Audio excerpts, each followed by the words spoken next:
What's going on YouTube? It is your boy JoshXBarber back with another video. Welcome back to the channel. As you guys can see, today we're going to have a crazy haircut transformation. I got my little man Kari in the chair, and this is his first haircut ever since he's been born. As y'all can see, he has a lot of length, but we're about to cut it off. Let's get right to it. So we're going to be giving little man like a curly top with a drop fade. So we're going to be leaving some length. So I'm not going to cut it too close to the scalp. And once I cut it and we shampoo it, we're going to kind of figure out a height that his mom wants it to be at. And then we're going to go from there. And if you guys notice how straight his hair is, we have to shampoo it. As you guys can see, after shampooing it, it kind of added like a different texture. It curled it up and gave us more of a curly type of texture. So right here, we're going to be doing a freehand trim all the way around the head.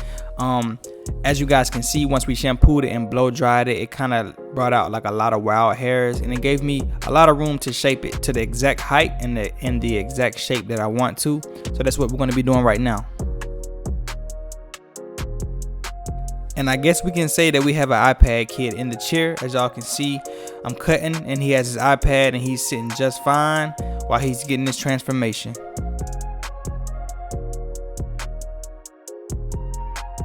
And shaping the client's hair is a very important part of the haircut whenever you're cutting off somebody's hair, because it sets the foundation on how the cut is going to look, how the curls are going to sit, and how the fade is going to sit as well. So the freehand with the clipper was fine, but for some reason I wanted to pick up my shears. I felt like it'll help me be more accurate and take off a lot more in certain areas that I want. It's just a different feel when you use the shears to shape the fro.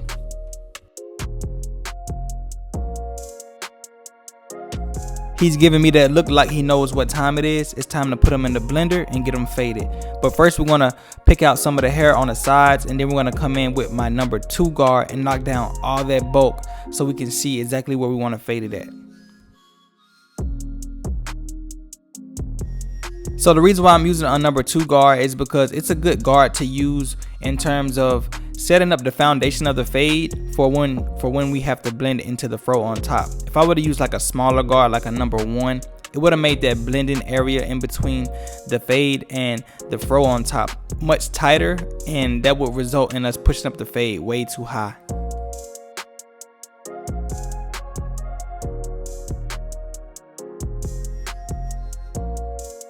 So like I said, we're going to be giving him like a mid drop fade. So I'm using my Babyliss Snap FX trimmers to set in his bald line. We're going to be keeping the C cup. So we're going to hook it right in front of the ear, bring it around and go down right up under the occipital bone, and just set in our bald line to get ready for the next steps.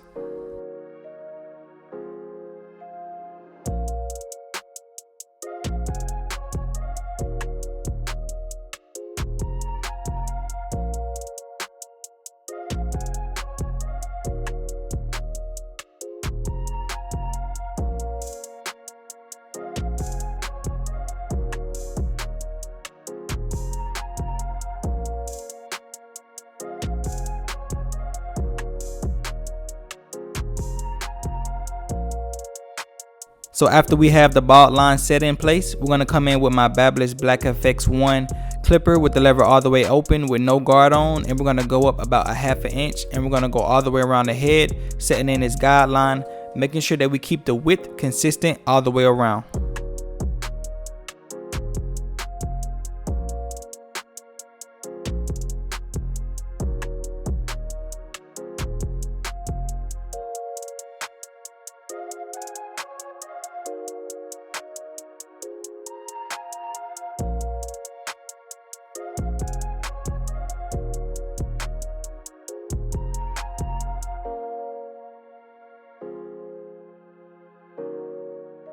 So to blend out that guideline that it left behind, we're going to close the lever all the way closed, start right up under the guideline, and just flick up towards the guideline, but not going as deep into the guideline as we did with the guard open, to create a transition area.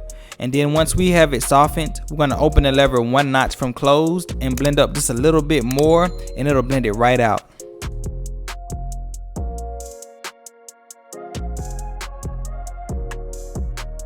So for the next step in the fade, we're gonna go in with my number 1 guard with the lever all the way closed and going up about another ½ inch, keeping the width the same all the way across the head, and we're just gonna set in that guideline.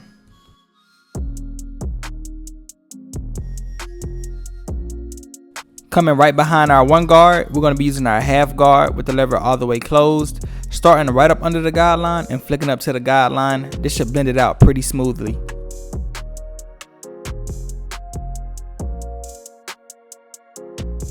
So now we're going to be fading down, and we're going to be fading right into the bulk on top. I'm using my number 3 guard to start it off, just to create a nice transition, and I'm flicking out in a C motion just to give that curly top a kind of like a hangover look. And then right after we go in with our number 3 guard, we're going to come back with my number 2 guard with the lever all the way open, going up right into that bulk area, but not going up as high as I did with my number 3 guard.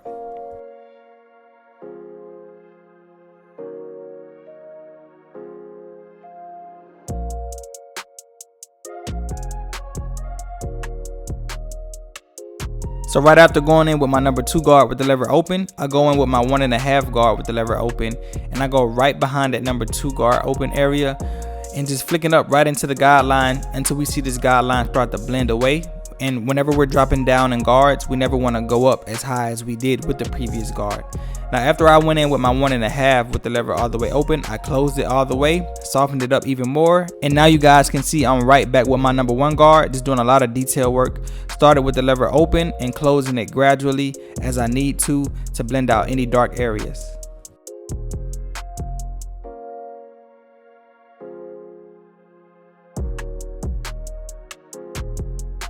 So right here we're going to do a little bit of clipper over comb just to blend into the bulk on top without using too much guards, because sometimes when you go in with guards it kind of just like chops up the area, make you butcher it a little bit too much. I can be more precise when I do clipper over comb, but we're still going to come behind it with some guards.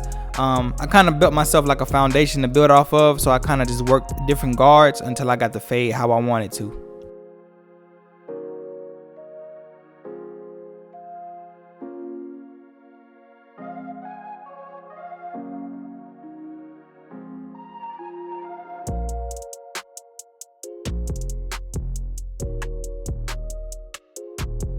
So now it's time for the hairline. I'm right here, I'm going in with my 1.5 guard with the lever closed, going with the grain, just knocking off some bulk so we can have a cleaner area, so when I come in with my trimmers we can get them right. I'm using my Wahl Fade trimmers. These are one of my favorite trimmers to use, for real. If you guys don't have them, I think you should cop them. And I think Wahl are coming out with like a new like black version of these as well. I might have to double up, man. I don't know, these things hit. But anyways, as you guys can see, we get my dog Kari right. We getting them crispy. Man, this thing came out nice. I can't wait for you guys to see the end result. So I don't know if you guys noticed, but he had a dark area right in the corner. Right before I was gonna do his hairline, I noticed it and I didn't like it. It stuck out too much. So I kind of softened it up a little bit to create that little transition right there at the corner.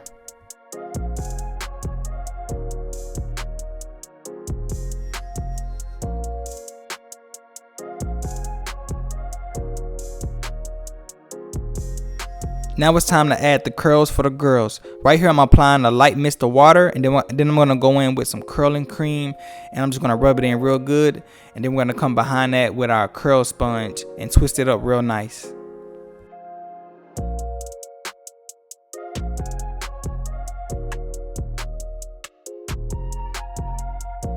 You guys, this is the before. This is how little man walked in, but without further ado, this is the cut. Let me know in the comments what you guys think about this haircut transformation, and make sure you guys leave a thumbs up on the video and subscribe to the channel as well if you guys haven't. This kid loved the cut. I love the cut. His mom loved the cut. So I think we did a good job. I'll see y'all on the next one. Peace.